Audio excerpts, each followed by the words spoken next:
Welcome. Today we're diving into radial nerve palsy, a condition affecting the nerve that controls movement and sensation in your arm and hand.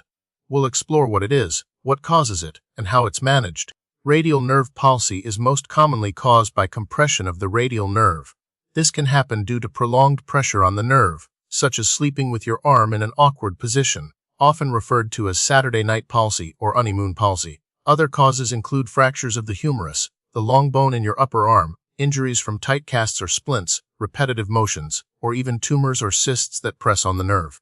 In some cases, no specific cause can be identified, which is then classified as idiopathic radial neuropathy. The radial nerve is a major nerve in the upper limb. It originates from the brachial plexus, a network of nerves in the shoulder area, and travels down the arm. It controls the muscles that extend the wrist and fingers, allowing you to straighten your hand and make a fist. It also provides sensation to the back of the hand, thumb, and parts of the forearm. When the radial nerve is compressed or damaged, its ability to transmit electrical signals is impaired. This disruption leads to muscle weakness or paralysis in the affected muscles, and sensory loss in the areas the nerve supplies. Radial nerve palsy can affect people of all ages and backgrounds. Exact statistics on its prevalence are difficult to obtain, as many cases are mild and resolve on their own. However, it is estimated to be relatively common, particularly in individuals who engage in activities that put them at risk of nerve compression, such as those who work in physically demanding jobs or those who are prone to sleeping in positions that compress the arm. The most classic symptom of radial nerve palsy is wrist drop, the inability to extend the wrist. This means you won't be able to straighten your hand at the wrist joint.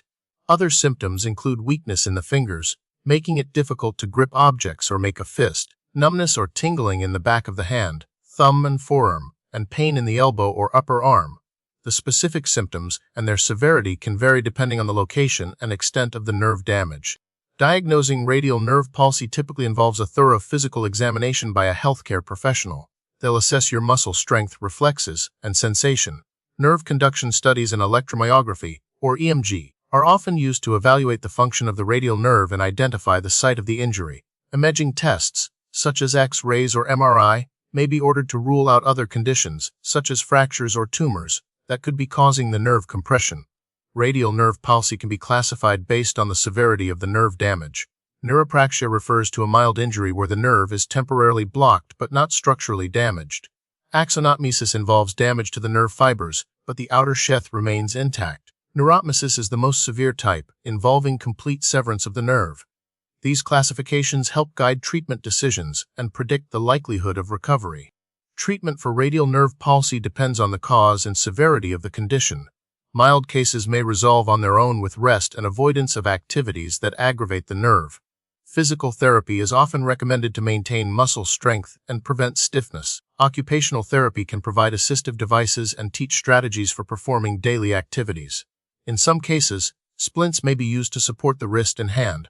Pain medication can help manage discomfort. Surgery may be necessary in cases of severe nerve damage or if conservative treatments are unsuccessful. Surgical options include nerve decompression, nerve grafting, or tendon transfer. Preventing radial nerve palsy involves avoiding prolonged pressure on the radial nerve. When sleeping, avoid positions that compress your arm. If you wear casts or splints, ensure they are properly fitted and not too tight. Take breaks during repetitive activities to prevent overuse injuries. Maintain good posture and ergonomics to minimize stress on your upper extremities. The prognosis for radial nerve palsy varies depending on the severity of the nerve damage and the underlying cause. In many cases, especially with mild injuries, full recovery is possible within a few weeks or months. However, more severe injuries may take longer to heal and may result in some residual weakness or numbness. Research is ongoing to develop new treatments and rehabilitation strategies to improve outcomes for individuals with radial nerve palsy. For example, advancements in nerve regeneration techniques and targeted therapies are showing promise for promoting nerve healing and restoring function.